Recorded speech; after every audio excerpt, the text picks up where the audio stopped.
Here is Jeff, the host of the Gridiron.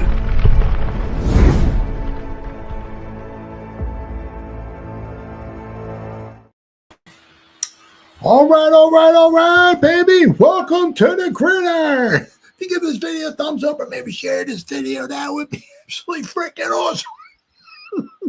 If you subscribe to my channel, thank you. If not, please go down below, hit the subscribe button, hit that bell icon. That way next time I go live, or if I put a video out, you'll be notified. And it's free of charge. But if you are subscribed, thank you. If you want to help support my channel, it would mean so much to me. In the description box below, very top link in the description box, takes you to my membership page. I got 3 different membership levels. Each one has their own little perks to them. So once again, if you want to help support my channel, that would mean so much to me. And I thank you in advance. Thank you. And also, a little farther down in the description box is a link that takes you to my Facebook group. It's called the New York Giants of Gridiron. It's my Facebook group. We have over 9,300 members in the group. It's doing simply marvelous, might I add. Basically, if I'm alive and breathing, and if I have internet access, I am putting stuff in this group darn near 365. It's called the New York Giants of Gridiron. It's my Facebook group. Please join it. You will not be dissatisfied. I promise. All right. Well, injuries. So I guess the thing was with Kayvon was it was like, could it be, after he had the operation, could he come back in 2 weeks or 3? If yeah, or if there was a chance, it's like no IR for you, buddy. But it just seems, I guess. It is what it is. They expect them to be out at least, at least 4 games. Now, interesting because I'm an idiot and I forgot. Let's see here. New York Giants schedule. Now, I know they're because their bye is in here, right? Let's see what we got. Okay, they got the Bengals, then they got the Eagles. Okay, all right. So they got 5 games. They got the Bengals, then they got the Eagles, the Steelers, then the Commanders, then the Panthers, then they got the bye week. So we'll have to wait. We'll have to wait and see. Now the big thing is here is can Aziz. Aziz can be very, very good, obviously, at the, rushing the passer. Hopefully he can stay healthy. That's one of his huge problems, obviously. But the thing is that, he's not the greatest, shall we say, at, Kayvon's a little bit better at run defense, I think, especially maybe setting the edge. I know there were times, I think Kayvon's gotten better at this. It just comes with experience. Obviously, being in the league for his 3rd season now. There was times like early on, like this first year or so, there would be like a run or look like a run going the other way, and Kayvon would just go crashing down the line, trying to make the whatever, and the run would come around the other way, and he's like down the line of scrimmage, and it's like, who's setting the edge? Where's he? So he's done that, but he definitely seems like he's gotten better. His numbers, obviously, we're thinking we got Sexy Dexy, right? We got Brian Burns. Kayvon had 11.5 sacks last year. Kayvon should have at least 50 sacks this year, right? Because he got Burns, so the numbers haven't been quite that gaudy sack-wise. But, he's learning a new system. And we're going to go over a couple stats here that the Giants could buy. I mean, even as it's like, why doesn't Burn have 15 sacks already? Why doesn't Kayvon have 30? Right? But we're going to go over a stat so far. It's only been 5 games, right? We're going to go over a stat that's pretty impressive. I don't know if the Giants are going to beat it or come close to tying it or whatever. What's up, buddy? Buddy Randy's here. But the Giants have a chance, maybe not so much, I guess, making history if we look at these stats here, but be tying, getting up there in the upper echelon, especially on the defense. So this most of the video here is going to have a little defensive flavor to it, except for the last portion of our program. We have somebody who's missing an action there. Well, he's on the side of a milk cart. We're kind of out looking for him, but we'll get to that toward the end there. But the Giants, I guess that the hammer. So we got, of course, we got the news. No Malik, no motor, no hammer, no Kayvon. So we got, let's see here. Let's see, limited. Well, hold on. This is it.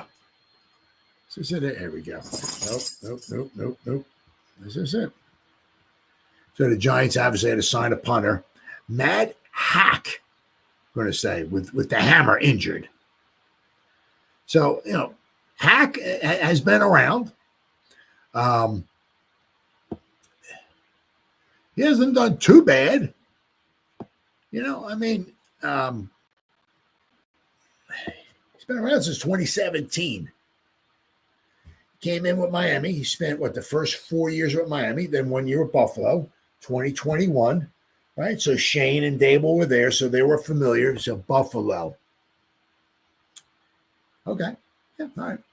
So they're familiar with all 17 games he played in. He had 52 punts, averaged 42.9 yards per punt, 37.6 net yards per punt with Buffalo in 2021. He had 7 touchbacks, his long was 63. Now, sometimes you also got to, realize too, is that, you only look at it's only 42.9, right? But sometimes you also got to look at like the offense that he's on. Is he on a successful offense? Haack, when he was with Buffalo in 2021. Or was it like, 2021 was it the Joe Judge Giants offense? Because usually, if you're pinned down, the Giants, you get the ball at their own 20, 1, 2, 3 punt, and the object is just boom the baby as far as you possibly can. But with Buffalo, the chances are with Allen there, and that's when Stephon Diggs was, I think was there. That was one of the times he was kind of happy, the happy Stephon Diggs, right? Because he just got to Buffalo. So, chances are they were going to move the ball at least a little bit, and then maybe they punted. But, he's been around a while. Last year with Cleveland, he did pretty good, although he did not. Now we're talking about Matt Haack here. Of course, he only played just the one game with Cleveland last year. Punted 3 times, averaged 51.7. But the year before that, in 2022 with Indianapolis, he played in all 17 games, 44.8. 39.6 net. We're not talking Ray Guy here. We're not talking Hall of Fame or nothing, but an adequate punter. Yeah. I'm sure he'll do a decent job. The thing is, you don't know with the hammer, right? How severe that hamstring is. The other thing is going to be interesting too. I'm sure Haack has probably, handled the snaps from center before, but now you got, right? Now you got a new kicker and you got a new punter in there. So you have a new, combination going on back there. So they certainly have to work on that. But so with the hammer out for at least this week anyway, right? We need a punter. So, but obviously Malik with the concussion, let's hope that we can get him back, because we're certainly going to need him against Pittsburgh. Good, and the Eagles really going to want him back for the Eagles. All hands on deck for the Eagles, right? But the thing is with Pittsburgh is because I said before, my son and I, we were at the Pittsburgh Dallas game. He's a Cowboy fan. Me and my son, we little father-son bonding, right? So every year we go to a Cowboy game. I got no skin in the game, Every year we go, it's always a close game with the Cowboys. Every year. This year they pulled it out in the last 20 seconds. So it was a really exciting game.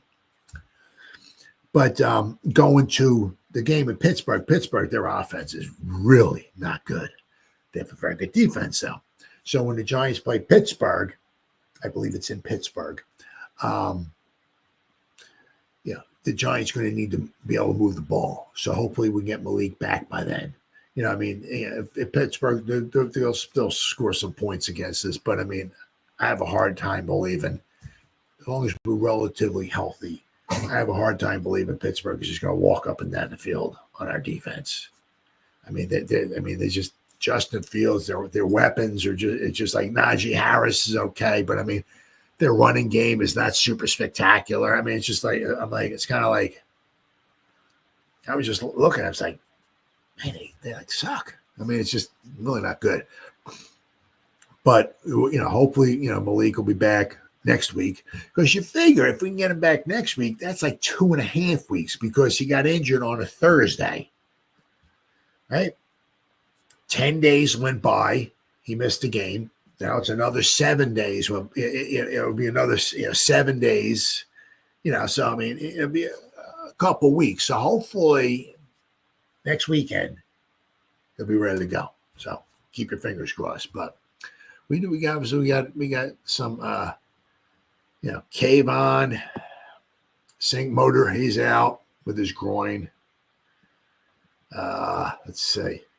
Giants downgrade 3 players to out ahead of the Week 5 game versus the Bengals.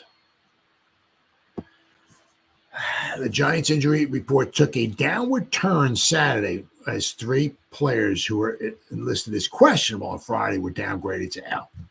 Punter, the Hammer, Jamie Gillan, with his hamstring, Motor Singletary with a groin, and wide receiver Bryce Ford Wheaton with a shoulder. Will not play in Sunday night's game against the Bengals. Now, the thing is with Bryce Ford Wheaton, it's not so much, his offensive, being the offensive threat, but it's him on special teams. Now, hopefully it's just a little sore or whatever. And hopefully, give him a week off, and hopefully he'll be okay, But, hopefully Malik's the big one. But we did lose. Unfortunately, we did lose quite a few guys. The one nice thing is that you look at it is that I'm sure Turbo is going to get elevated from the practice squad once again. We got Eric. I like to fumble the ball away and give it to the other team, Gray, and we got Tracy. So now to be Tracy's right going up against a team that's not super spectacular. So hopefully Tracy can flourish again. They're very interested to see what he does. Giants got to get off. I mean, their Sunday night. I mean, it's just horrible. Absolutely, the nighttime games for the Giants are just absolutely horrible. It's just like, oh my God, we got to lose another game at nighttime. It's where are we at here? Let's see. So we got wide receiver Isaiah Hodgins and running back Dante Turbo Miller were elevated from the practice squad for the second consecutive week to replace Neighbors and Singletary. Giants also signed punter Matt Haack on Saturday for the Scottish Hammer, whose hamstring issue is to his kicking leg. So, I mean that could be, ain't being Nancy negativity here, but if it's to his kick, I mean that could almost be it all, I mean, if he's got a problem with his kicking leg, the problem is that you when you're punting, your kicking leg is just like I'll kind of ease into it. No, I mean if you're gonna punt the freaking, what I mean. So that could be a problem all season long with that. So we'll have to wait and see. I don't know what it is with our kickers, but can't keep these guys healthy. So with Singletary sideline again, Tyrone Tracy will get the start. Very anxious to see the guy, right? Now, once again, hopefully he'll have a decent game, right? Although, regardless, you definitely know that the Bengals are going to be fired up. 1-4, fighting for their playoff lives. They go 1-5. You can almost. I mean, that would leave 11 games left. They got to go almost 9-2. The final 11 games. That would be a heck of a run to go on. You know what I mean? So I don't know if that's humanly possible, for them anyway. So I mean, this is a, I know they had a I think it was a defensive players only meeting because their defense has not been super spectacular either. It's they had a hard time stopping the Ravens. Period. Last Sunday, I remember watching that game. We were we always have the Sunday ticket at my house, so you can see any game you want. But we got to Pittsburgh around 12 o'clock. We ate because I was starving. Got back to the hotel room, and there was 2 games on, but you got to switch back and forth for one, So we basically kept the rain. Why not? But it was a good game, a very exciting game, back and forth. But that was the game we watched.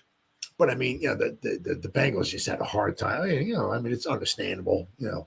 Lamar Jackson, Superman. The guy can do a lot of things, so it's understandable sometimes when you have a hard time stopping a guy. But their defense just really did not look very good. So they did have a defensive player only meeting this week. So have to see. I mean, they're going to come out.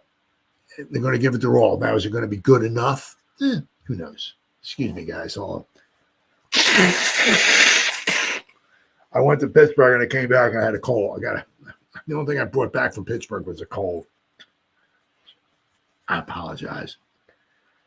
But I'm going to say their defense is not very good at all. So the Giants are going to have to take advantage of that. And the Giants really going to have to take advantage of that because, you got to give the Bengals credit where credit's due. I mean, their passing attack is very, very good. They have a couple, hard-nosed runners, but they're, with Burrow back there, with Higgins and Chase, they're and Yosavash. Well, I think he drops the ball sometimes a bit too much, but they got some guys that can take it to the house. So that very passing attack is very, very good. I'm going to put up some points, and the Giants are going to have to. Giants can't be set on for field goals. We've had some problems. We've had some issues scoring in the red zone. Right? We gotta. We can't try to kick 3 field goals for every 1 touchdown the Bengals score. Can't be doing that. So we're gonna have to step it up. But so the Giants on an injury report, a little lengthy here. But I mean, as far as it looks like Davidson, Summers, Adoree Jackson, Drew Phillips, Brian Burns, Greg Van Roten, guys that Runyon Jr., guys that are on the injury report, but looks like they will be participating in the game. But Kayvon went on IR. Singletary for another game is out. Malik for another game is out. Bryce Ford Wheaton, he'll be out. Although he did look pretty good returning that blocked field goal for a touchdown. Got to give him some credit there. And then Gillan. So hopefully, with any luck, Bryce Ford Wheaton, Motor Singletary, and Malik Neighbors, hopefully we'll get those guys back next week. Hopefully we can come out of this game not too heavily banged up. The thing will be, obviously, is that we do know that Kayvon's going to be out for a little while. That he's going to be out for at least 4 games, right? And you don't know about the hammer, how long he's going to be out for, because the hamstring, right? I mean, that's the thing is with those, it's not like a broken bone. Okay, you put a cast on it, 6 weeks, you're probably pretty much good to go, right? Somewhere 6 to 8 weeks, right? I mean, a hamstring, it could be like, oh yeah, I feel pretty good, not bad. You go to punt the ball one time, up, there it goes. So you have to wait and see. But this guy Haack, he's got some experience. Shane and Dave will have familiarity with him because he's from Buffalo. Had the 1 year in Buffalo. He did okay. I mean, there's a ton of punters out there. So once again, I think the familiarity with Shane and Dave will have with Haack for that one season, I think because that was their last season in Buffalo. It was 2021. That's when Haack was there. So we'll have to wait and see. So Giants are a little banged up, but yeah. And again, so is every other team. I know the Bengals. They got quite a few guys on their report too. I mean, they put Burrow. They had on there with a right wrist. Chase Brown with a quadricep. Mike Hilton, a cornerback. DJ Ivy with a cornerback. Gesicki, he had a hamstring. Chris Jenkins, a defensive tackle with a thumb. Sheldon Rankins with a hamstring. Amarius Mims, their offensive tackle. I think he has a calf and an ankle, I think it is. So he'll be playing, but he'll be a little gimpy. So Zach Moss, their running back. Joseph Asai, defensive end with the shoulder. So they got guys too. So we'll just have to wait and see. But once again, it's football. Everybody's banged up. Right? It is what it is. Then I saw, I'm like, yeah, really? We can make some history against the Bengals now, hopefully with Aziz, right? He's been on a pitch count. Basically what Aziz has been kind of doing over the first few weeks, first 5 games. He'll come in like a Burns, right? Needs a little bit of a breather. He goes out. Aziz comes on the field. If Kayvon needs a little bit of breather, whatever, Kayvon goes out. Aziz comes in. Right? So Aziz has been getting like 20 snaps or so, 20, 25, whatever a game. The other thing is he's going to go from 20 to 25 to 40, maybe to 45 a game. Now, can he hold up? That's been his one problem.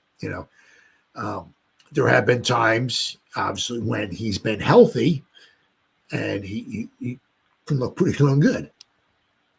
But then it just seems like he just starts falling apart, and with injuries and all. So we'll have to wait and see. It'll be interesting. I'm not sure who they're going to have. Are they going to maybe elevate Tolman Fox, or we'll have to wait and see. Who's going to be Aziz, the backups. Who's going to take like maybe Aziz's spot on the sideline? We'll have to wait and see. But the Giants, I mean, I saw this article here. Giants defense leads the NFL in havoc rate, can make history versus the Bengals. I'm like, yeah, wow. Okay, cool. The Giants lead the NFL, obviously, in sacks with 22 through 5 games. Now, they're on pace for like 70. I mean, that would be just stone cold crazy. They have an opportunity to do something few teams have done in NFL history. It's pretty impressive. Big Blue have logged 5 sacks in 3 of their first 5 games, and per NFL Communications, with 5 sacks again this Sunday night against the Cincinnati Bengals. The Giants will become the 3rd team since 1990 to record at least 5 sacks in 4 of their first 6 games of the season. Who knew? Joining New England in 2019. Yeah, wow. And Tampa Bay in 2000. That Tampa Bay defense back then was very good. Although their defense was very good back, but it was 2002 Tampa. That's when they went to the Super Bowl. That's when they had their defense was really good. Should the Giants record 6 sacks Sunday night? Now, the thing I hate about reading this is I always feel like I'm freaking jinxing them. It's like, after the game's over, the Giants will have like no sacks. They'll have like 1 quarterback hit, and that'll be it. It's like, well, I thought we were supposed to make history. What's going on? Why did we get 13 sacks? Well, it said in that article we were going to do good. So the thing is, with Burrow, I think it's so far this season, he's completing over 70% of his passes. Now, obviously, usually when you blitz somebody, their completion percentage goes down. But with him, I mean, it goes down, but it goes down to like 60, a little over 60%, which is still pretty darn good. The problem is that, his completion percentage might go down a little bit, but it's not like, I think with Dak, Dak went down into like the 40s, I think, when you pressured him, his completion percentage. But, Burrow is a little over 60, I think. But the problem is, obviously, if you send extra pressure, you got less guys in the secondary. So now he's still completing 3 out of every 5 passes. So if you send pressure, and he's very good pre-snap, post-snap, very good at that stuff. So if you send pressure and he can complete 3 out of every 5 passes, now obviously, you're not going to be a rocket scientist to figure out. You send some pressure. You got less guys in the secondary to cover Chase and Higgins and those guys. So you can be obviously gambling, right, to get pressure to him, but now you could be giving up bigger plays in the secondary. So that's going to be a big gamble. So hopefully Bowen picks and chooses his spots correctly when to send the pressure. Let's see. Should the Giants record 6 sacks Sunday night, they will tie the 2000 Buccaneers with 28 sacks and the 1998 Seahawks with 28 sacks for third most sacks by a team in their first 6 games of the season since 1990. Interesting. But sacks aren't the only stat the Giants defense is excelling at. Per football stat guru Warren Sharp, the Giants have the best havoc rate in the NFL this year. Interesting. Best havoc rate on defense. Rate of plays resulting in sacks, forced fumbles, interceptions, tackles for losses, and pass breakups. The Giants are number 1. Now, he has his stat, but it just shows the teams. It doesn't say like the Giants have between sacks, forced fumbles, interceptions, tackles for loss, and pass breakups. The Giants in the first 5 games have 57. The Browns are number 2 with 56. It's just the Giants are number 1, Browns are number 2, the Vikings, right? Number 3, the 49ers, the Bears, the Lions, the Eagles, the Texans, and so the Giants are number 1. So havoc rate is defined by the rate of plays resulting in sacks, forced fumbles, interceptions, tackles for loss, or passes defensed. Giants are led by Dexter Lawrence with 6 sacks. He is second in the NFL behind only Aiden Hutchinson, who has 6.5. 11 different players have recorded sacks for the Giants this season. 11. Very, very impressive. Now, also another thing, you look at too is like every time you see Aiden Hutchinson on the field, usually he's going, it's mano. Usually with Sexy Dexy, you sometimes you can't even see Sexy because there's 37 guys trying to block him. Right, so for him to have 6 sacks and being double teamed as much as he's had, that's very, very impressive. Now I feel sorry for whoever's going to be going up against him against the Bengals here, because Sexy seems like Sexy is on pace. I think. I mean, once again, it's early. He's just on pace. The Giants right now are on pace for 70 sacks. Right? Are they going to get it? I hope so. Lenny G-Man, what's up, brother? What's up? Dak says as many sacks as he. Yeah, I know. He has more sacks. I seen this. I posted this in my my Facebook group. He has more sacks than the Falcons. I think the Falcons have 5 sacks. Sexy's got 6. But I think Sexy's on pace. I think it's for 20 sacks. 15. Yeah, I think he's on pace for like 20 sacks for the season. I mean, that would be just from a nose tackle. Could you imagine that? Now, something else, just something to think about. Now, obviously, the Eagles always have a good offensive line and all that. The Eagles' offensive line coach, Jeff, can't remember the guy's name because I'm an idiot. I can never remember the guy. The dude is freaking unbelievable. Their coach, unbelievable. The guy's really good. But they don't have Kelsey there anymore. So, Sexy's always had, excuse me, right? And I was just running. But Kelsey's always had Kelsey's good with like leverage and stuff like that. I mean, Sexy outweighed Kelsey by about 300 pounds, but he'd always had a hard time getting to the quarterback. Kelsey was, just really good, with leverage and I guess angles and all that stuff. But, he's not there no more. So it'd be interesting to see. I mean, can Sexy keep this up? Really, it'd be interesting to see. But hopefully the Giants can get some sacks here.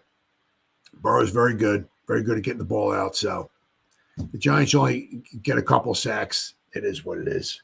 The biggest thing is let's come up with the W, right? If we get 1 sack, 10 sacks, no sacks, let's come up with the W. That's the big thing. All right, the Giants, 2 Giants defenders among league leaders. I seen this. I'm like, damn, really? Wow. Of course, one of the league leaders we're going to be talking about will not be playing in the game tomorrow. But the other one is the man with the neck, Micah McFadden. Man, it's interesting. Like some of these stats they come up with. It's just like 2 Giant defenders among league's best in this new metric. And they got so many new metrics. It's like I'm just like I'm old school, right? You put on. The quarterback turns around, hands the ball off, and the guy gets the ball. He runs into the line of scrimmage, gets tackled. It's like, okay, Nowadays, it's like yards per touch, yards after contact, the YAOC, AOYP, ABCD, XU, the Y2X squared the metric. It's like, what? So, but it seems like, you need a play card to keep up with all these new metrics and everything like that. So every week there's like a new metric that's coming out. But Micah McFadden and Kayvon, unfortunately Kayvon won't be in the game, both have knacks for creating negative plays in the run game. So I mean, that's a cool stat. Negative plays in the run game. Sign me up for that, baby. And I'll tell you what, we're going to go in a this one here on. Yeah, the next one. The next portion of our program, we're going to talk about a couple studs on the Giants defense, and you can throw Micah McFadden right in with that. I mean, I'm not saying the guys Ray Lewis, Lawrence Taylor, Dick Butkus or not like that, but I think we drafted the dude in the 5th round. I mean, guys paying some dividends. 5th round in the linebacker. I said, once again, I'm not saying the guy's a all-pro, Hall of Fame or not like that, but, guys outplaying his 5th round draft status. I'll tell you what, he's doing pretty good. Really, really doing good for the Giants. Good pickup. So we got Giants defense has improved over the last few weeks. Their latest performance against the Seahawks dominated, and as the team totaled 7 sacks, 10 quarterback hits, 6 tackles for loss, and a partridge in a pear tree. The week prior, they held the Cowboys to just 20 points despite the loss. While everyone is performing well, according to Pro Football Focus's new metric, tackle for loss rate, which measures the rate at which players force a negative play for the opponent. The Giants have 2 defenders among the league's best in that category. So, I mean, once again, it's like, you look at Kayvon. Well, why didn't Kayvon have 37 sacks? So, there is a metric he is doing very well at. Of course, I said once again, he won't be in the game, but so far in the first 5 games he played in, he's been doing very good in one of these metrics. Linebacker Micah McFadden and Kayvon Thibodeaux, both from the 2022 draft class, ranked among the top 25 defenders league-wide through the first 4 weeks of the season in this metric. McFadden, 4.69% tackle for loss rate places him at the number 16 spot. The former 5th-round pick has blossomed into a viable starter next to Bobby Okereke, who also made the list with a 1.01 rate. Considering McFadden missed week 1 due to injury, his placing high on the list is a good sign for things to come. Thibodeaux came in at number 22 with a 4.23 tackle for loss rate. The former 5th overall pick in 2022 exploded for 11.5 sacks last season, but the Giants still needed help on the other side of the defensive line. So, of course, we brought up bringing in Bernsey, who also made the list with a 2.44% tackle rate for loss. Thibodeaux's quest to rank higher has been put on hold, obviously, for the next several weeks after he suffered the broken bone in his wrist that required surgery. Getting pressure on the quarterback is one thing, but stopping the run has been a constant issue for the Giants spanning multiple seasons. A lot, I mean, the wink era. I mean, it was great with the pressure and all that stuff, but man, we were getting slashed and gashed when it came to trying to stop the run. It was just embarrassing, absolutely embarrassing. They've been able to do that. They've done a better job of stopping the run, surrendering just 115.4 yards per game on the ground, 12th in the NFL. Not too shabby, right? While the Giants have made significant and noticeable progress, they also know that they are far from being the type of unit that they can be and continue to work at that daily. Now, the thing is they're learning a new system. And how many pressures off? Woo! Oh, yeah, I know. Man, I know. Could you imagine? Yeah. Could you imagine how much money LT would want? Could you imagine? I mean, these guys are getting like 30, Bosa and what all those guys are getting, like the Watt and Bosa are getting like $30 million a year. Yeah, can you imagine how much LT would want? I mean, I think he only got like a couple million a year or something like that back then. Oh my God, yeah. Oh my God. Oh yeah. But the one thing is they're learning a new defensive system. Usually it takes time. Now, the Giants, don't have we're not talking, the 2000 Ravens. We're not talking the 90 Giants. We're not talking the 85 Bears not here. But, they're starting to come together. We have some good older players, like Karake, Burnsy, right? Sexy Dexy. We also got a nice young group of guys too. The Giants, I think are leading the league in plays from their rookie class. They're a very young team. We're getting a lot of good quality reps from our young guys, and things are going to happen. We had that one big play with ABCD Lamb against us, but then Jerome Henderson came out and kind of challenged Banks. Right? Kind of challenged him. Now, Banks could have gone in the corner, got his little blankie, sucked his thumb and cried and peed his pants and asked for get his diaper changed. Or he could step up and man up about it. Well, what did he do? I'll tell you what. I mean, I think Lockett had 4 receptions last week. Metcalf had 4. Smith and Jigba had 4. Geno Smith was, leading the league in passing yards and all that. We did a very good job at shutting down that the Seahawks passing attack. Also, it's just kind of skewed that their running backs ran the ball 7 times. I mean, if you saw like the week before that, when Walker was running the ball, I mean, it was just Charbonnet's a nice change of pace running back, but Walker, I mean, it was just, he was just, whew. I mean, I remember one of his touchdown runs. He started in the middle of the pack and then he bounced it outside and took it to the corner of the end zone. It was like, man, you got to cover like the whole 53 yards of the whole width of the field with that guy. But for some, I don't know, he had the ball to the running back 7 times.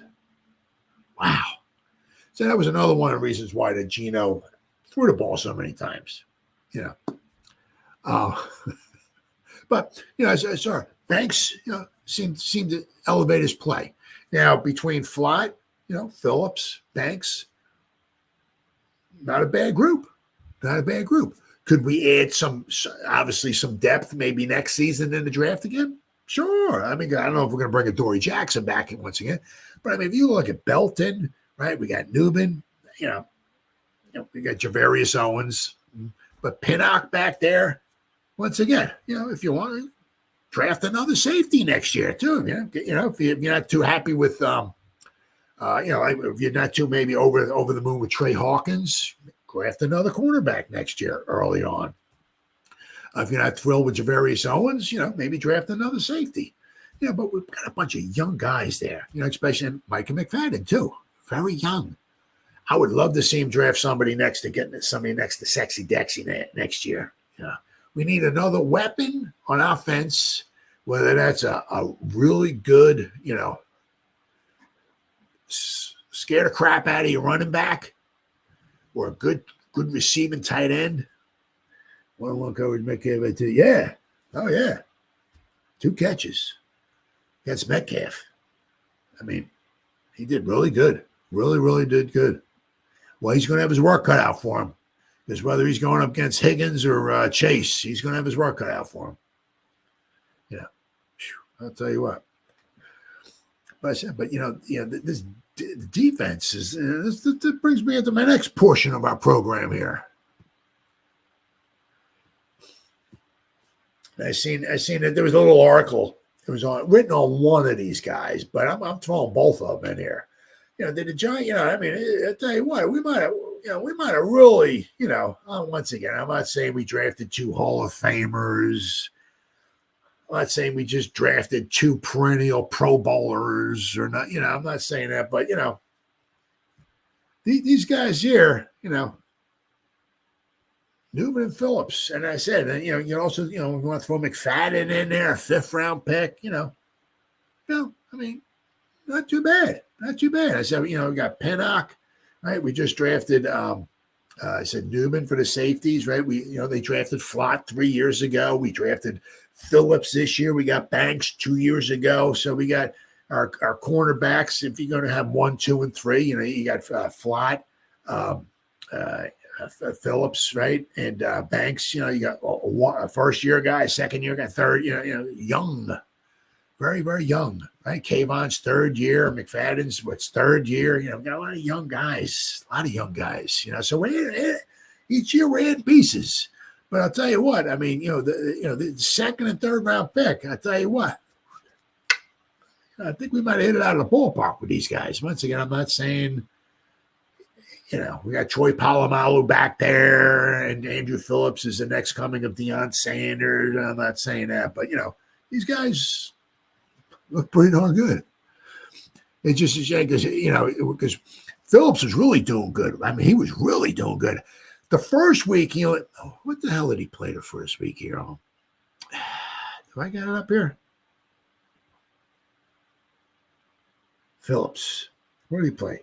16 snaps the first week. Then the second week against Washington, he played 66 snaps. Then he wound up getting. That's when he got injured against. It looks like against Cleveland. He played 7 snaps. But let's see here. Tyler, okay, here we go. I mean, so far, just according to Pro Football Reference, he has, what's he got? 21 tackles. Right? Andrew Phillips. He got 21 tackles so far for the Giants. He's got 10 assisted tackles and 11 solos. There's 21 tackles in 112 snaps. 112 snaps on defense.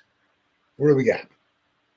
He rushed the passer 3 times, 38 run defense, and 71 pass.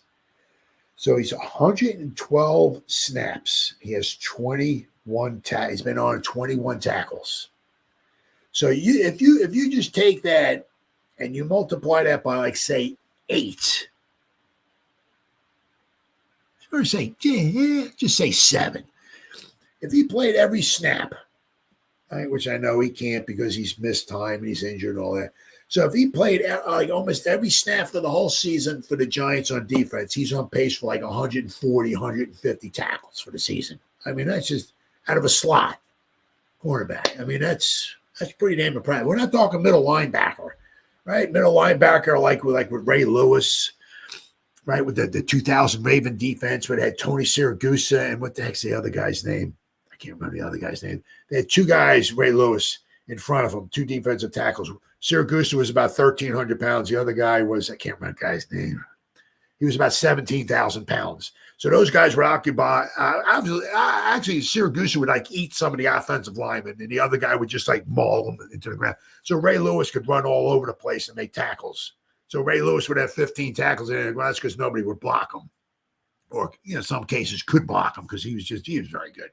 But we got a guy coming in the slot here. He has 21 tackles and like 100 snaps. It's like, so basically like 1 out of every 6 snaps he's on the field, he's making a tackle.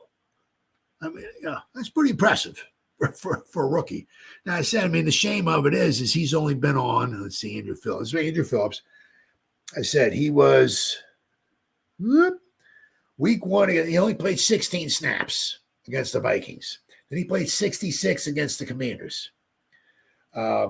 And it's 7 against Cleveland. I guess that's when he got injured. Then against Seattle, I guess he was maybe on a pitch count against Seattle. He was just in there for 23 snaps. Now, hopefully, if his calf hasn't been aggravated at all or anything like that, hopefully he'll be on a pitch count. And hopefully he'll get,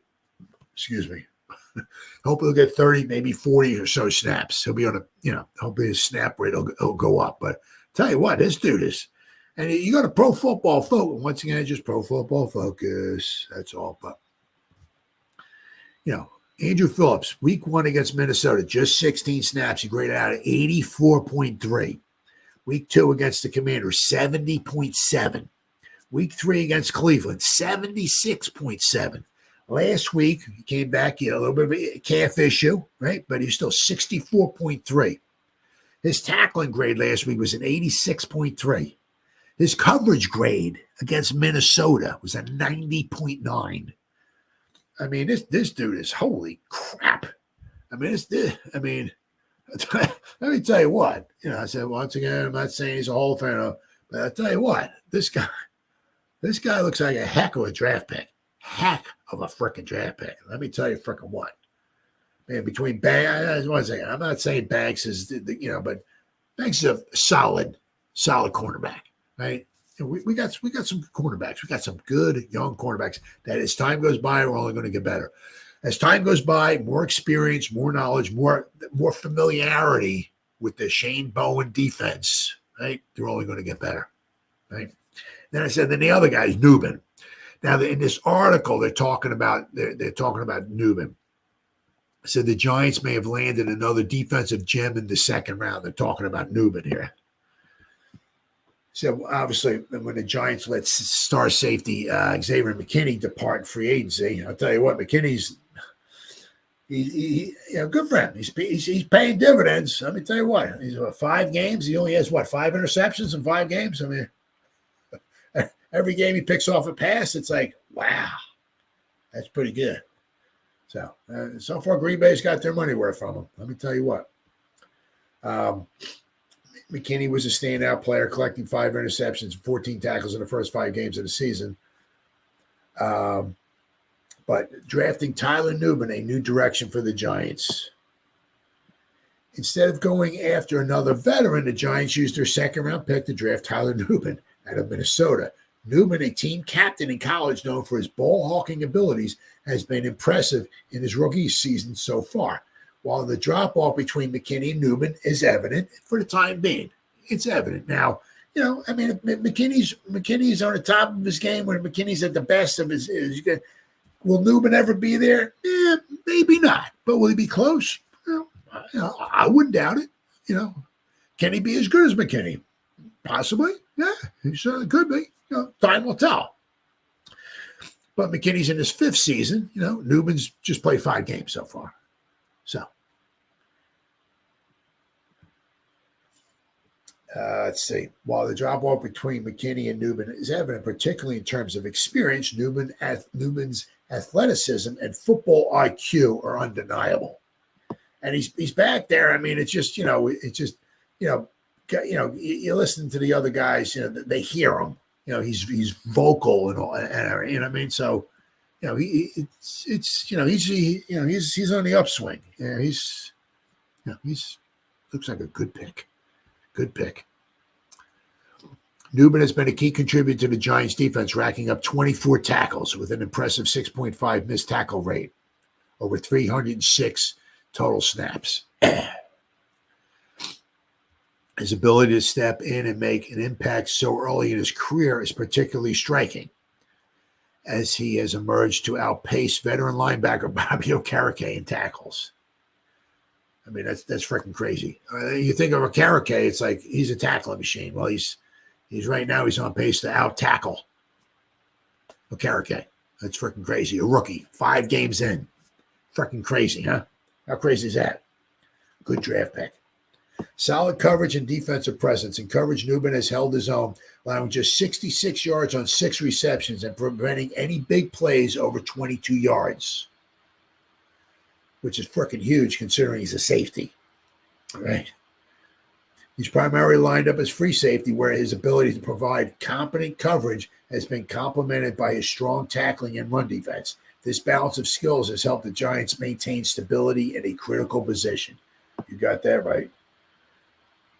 Standing 6'2", weighing 210 pounds, Newman brings good size to the safety position. At 23 years old, he entered the NFL with a wealth of experience, having played 2,417 snaps. Wow, that's a ton of snaps. At safety over 5 years at Minnesota. His leadership as a college player has translated well to the professional level, providing the Giants with more than just athletic ability. He brings the intangibles of a seasoned competitor.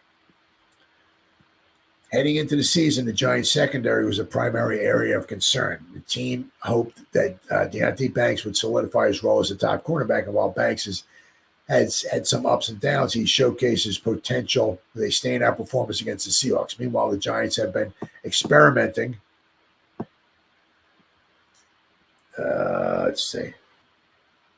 With their second cornerback spot, despite signing Adoree Jackson to a 1-year deal.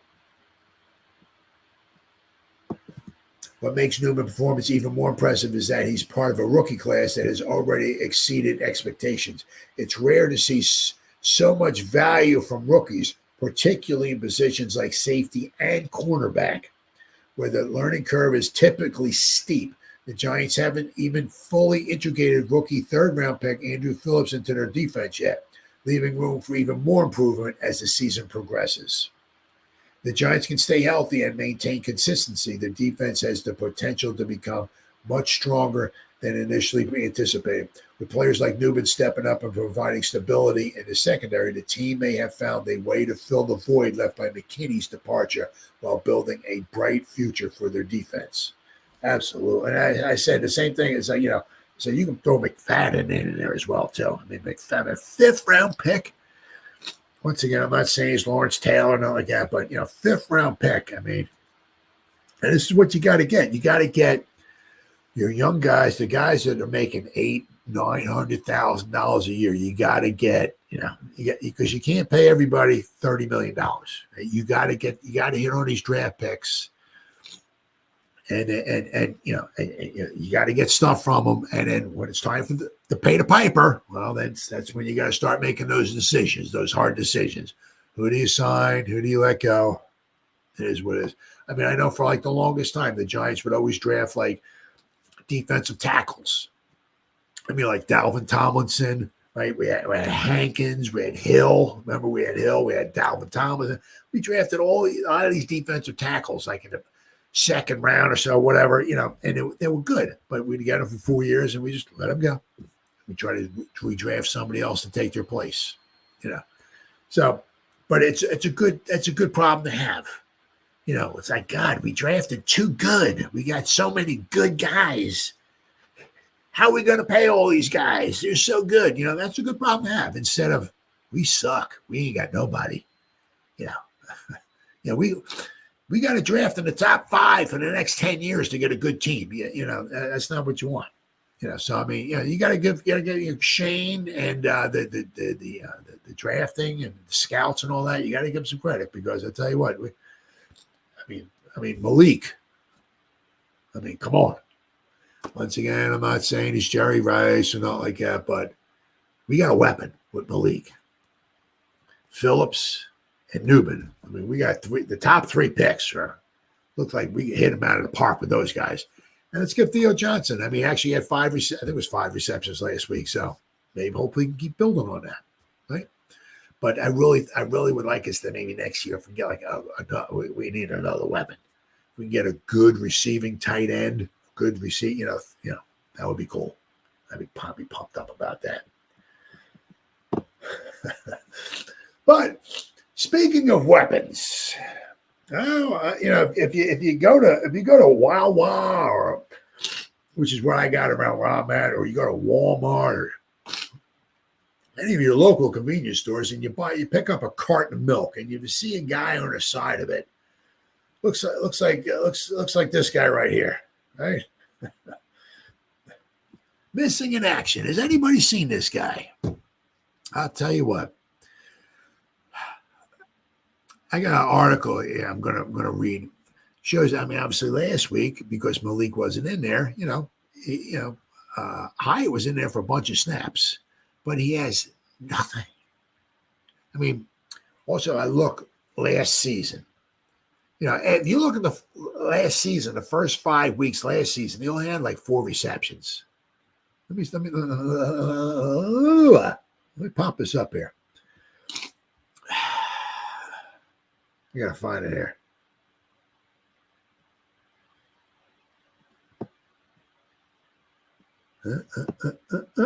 There we go. Okay. And Sharon. There we go. Now, this is last year. Okay. Let's pull this over. Okay. Let's get, I'm sorry. I got a stuffy nose. Now, if you look last year, okay, he only had after 5 weeks after the Miami debacle, right? Remember, he's only had 4 catches. He had 2 against Arizona. Remember, he had that long one, right? That long, right? In the middle of the field, right? But then he had 2 against Seattle. We got blown out 852-0. We're 3. We scored 3 points. But so, I mean, after 5 weeks last year, he only had 4 catches, right? Only had 4. So this year, all right, so what did he have? He had 5 targets last year. And then after the first 5 games, he had 5 targets. Let's see, what did he have? Has he had any targets at all this year? Let's see. Okay, he had 3. All right. So he had 3. So last year he had 2 more targets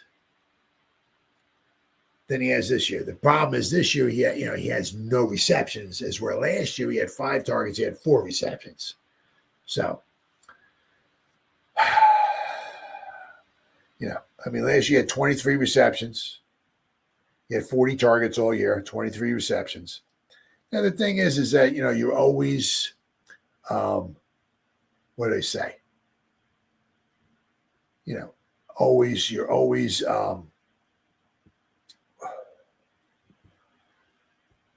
one snap away from being the starter. Well, now he is pretty much going to be a starter because I think we got Hodgins. We bring it up right from the practice squad, so Hodgins will be on the sideline. But Hyatt's in there, yeah. So who knows? The Cincinnati secondary is not all that in a bag of Doritos. Let me tell you what, they got some issues. So who knows? Maybe he might grab himself a couple passes this week. The thing I would try to do just to keep, it's almost kind of like with Isaiah Simmons too. It's like you got this freakish athlete. Last week he didn't have any snaps at all on defense. He was just, I think it was just 11 special team snaps last week. You brought this guy in and all the freakish cells, and you don't even put him on defense. It's like with Isaiah, just do something. I mean, anything. You know what I'm saying? Hey, something. The thing I can't stand is when you bring a guy in off the bench, right? And the best example I can give you is when we used to have Thunder and Lightning back in like 2000, 2001, 2002. Ron Dane, Tiki Barber. We drafted Ron Dane, the Heisman Trophy winner, blah, blah, blah, all of that, right, from Wisconsin. And in 2000 was his rookie season. Well, the thing was when Tiki Barber was on the field, it's like, well, Tiki's on the field. Could be a run, could be a pass. The thing I hated when Tiki ran off the field and Ron Dane would run on the field, it's like they're probably running the ball with Ron Dane, So the thing is with Hyatt, when he's not starting and you bring him on the field, the thing is that, oh, here comes Hyatt. Okay, they're probably going to try to run the play to Hyatt, right? But now he's the starter, so he's in there all the time, so it's not like he's coming off the sideline. Everybody's, oh, here comes Hyatt. Oh, they're going to try to get the ball in his hands, No, but see, he's the starter. So somewhere along the line, get the guy in a sweep or something like that, get Daniel Jones in a shotgun, Omaha, right? Get the ball, Hyatt's, come flipping the ball, get him something, give the guy something, right? I mean, I know the guy's a team player and all this, that, but he all says the sorry things, but somewhere along, get the guy the ball, do something. Holy crap! I mean, unless he's being punished for something like that, get the guy to. I mean, the guy's got some speed. Get the ball to his hands. But I saw this article here, and there was one thing that, let's see, the offensive snaps, let's see, that last week was 72. In the absence of rookie wide receiver Malik, fellow wideout Jalin Hyatt drew the start and was on the field for 48 snaps. So basically, he was on the field for 67 snaps, 48 out of 72. 2 out of every 3 offensive snaps he was on the field for last week. He ran 26 routes, but wasn't targeted a single time. Although Hyatt did draw 2 crucial holding penalties, so that's something. His lack of involvement in the offense continues to raise eyebrows. It was previously believed the issue was relative to his snap share, but that wasn't the case on Sunday. There's more to the story. Meanwhile, Tyrone Tracy Jr. appeared to establish himself as the team's number 2 back following Eric Gray's latest fumble. Veteran wide receiver Isaiah Hodgins also got some field time after being elevated from the practice squad.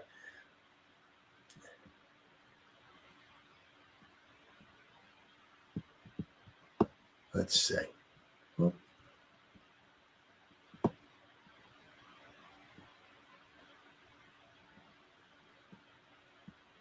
Let's see here. Then there's a video here, it's like Nick Filato. He breaks all this stuff down, like where Hyatt's at. He shows all these stuff. It says, Jalin Hyatt drew a more difficult matchup than his teammates in Week 5. Hyatt wasn't creating a lot of separation against Woolen. He played on 28 of the Giants' 39 pass plays. He was blocking on 3 of those plays. Here were several snaps from Hyatt. Okay. He was doing some blocking. Giants were not scheming plays for him. This is what Nick Filato does a great job of breaking this stuff down. If you ever want to, I don't do that. Not going to do that. I don't have the mentality or the brains where to try to break that stuff down. That's not my game. But Nick Filato does a very good job of that stuff. So the Giants were not scheming plays for him. I'm not sure why. And he acted more as a clear-out option on several routes. Like, okay, Jalin, we're going to snap the ball, you take off, and you run. And we'll let you know when to turn around. You clear out, okay, we'll come underneath and hit maybe Robinson underneath or something like that. Hyatt's skill set is most aligned with Darius Slayton's role. Slayton is a far more polished wide receiver. That doesn't mean Hyatt can't develop, nor does it mean Hyatt has no value. His speed is still an asset for the offense, which proved crucial on Sunday despite the lack of statistics. Hyatt clocked at 21.4 miles per hour on the GPS tracking data last year. For reference, Tyreek Hill's fastest speed this season is 20.8 miles per hour. Hyatt is an ancillary piece on the Giants' offense. That doesn't mean he's cemented there.